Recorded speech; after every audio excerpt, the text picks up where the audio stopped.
অনেক বছর আগের কথা। সুবর্ণপুর রাজ্যে ছিল এক সুন্দরী রাজকন্যা অলকা। যেমন সুন্দর তেমন অলস। আবার সকাল হয়ে গেল। এই সকালে ওঠা আমার একদম ভালো লাগে না।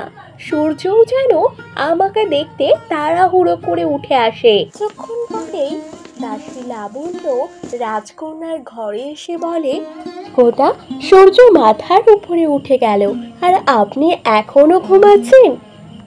রাজামশাই আপনাকে বলেছেন খুব শীঘ্রই ফুলের বাগানে আপনাকে উপস্থিত থাকতে। রাজকন্যা অলকা লাবণ্যের মুখে এমন কথা শুনে রাগে গজগজ করে বলে, উফ, এই ফুলের বাগানের কথা আমাকে আর একেবারে বলবে না দাসী। রোদে দাঁড়িয়ে ফুল দেখা আমার কাজ না। আমি রাজকন্যা, শ্রমিক না।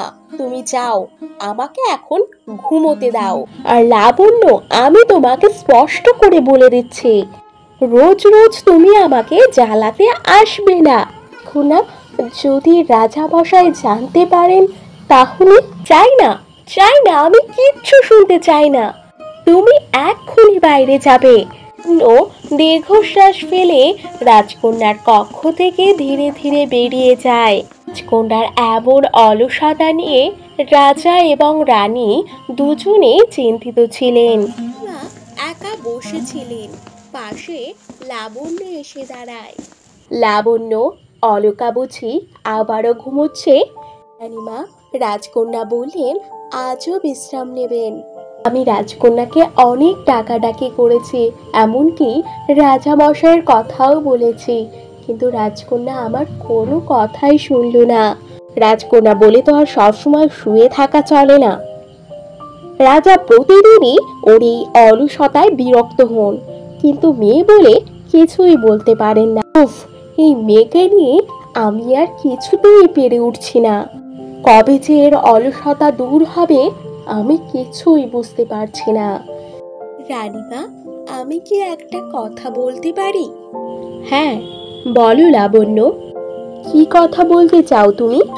ওনাকে যদি কিছু কাজ শেখানোর ব্যবস্থা করা যেত, যেমন ফুলেদের যত্ন নেওয়া, প্রজাদের সঙ্গে কথা বলা, তাহলে হয়তো রাজকন্যা এই অলসতা থেকে মুক্তি পেতে পারে। দিন সকালে রানীমা রাজকন্যার ঘরে যায়।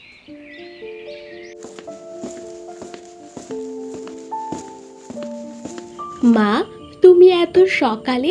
আমি তো আজ চাইছিলাম একটু বিশ্রাম নিতে। কোনো বিশেষ দরকার আছে কি?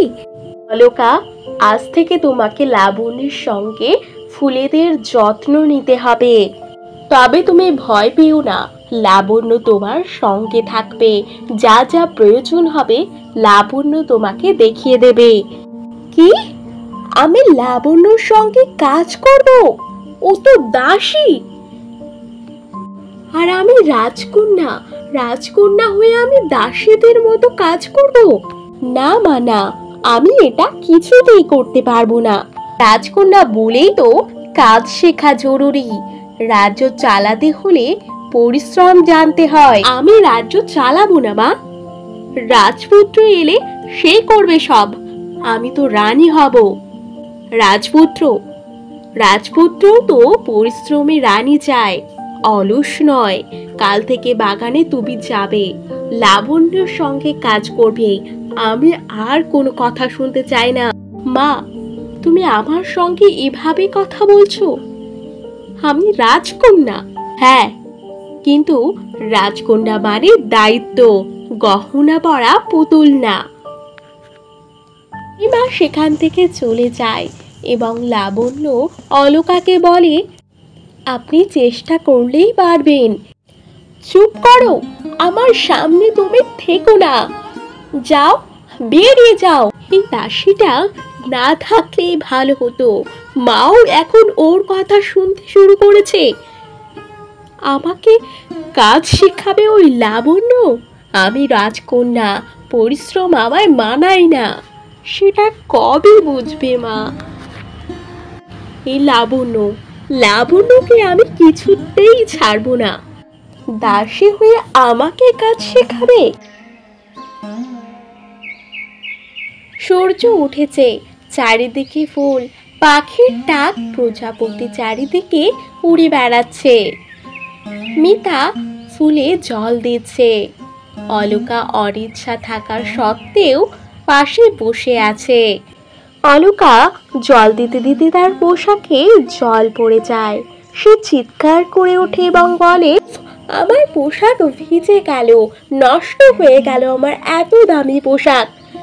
কাজ করলে এমন হয় রাজকন্যা, এতে লজ্জা পাওয়ার কিছুই নেই।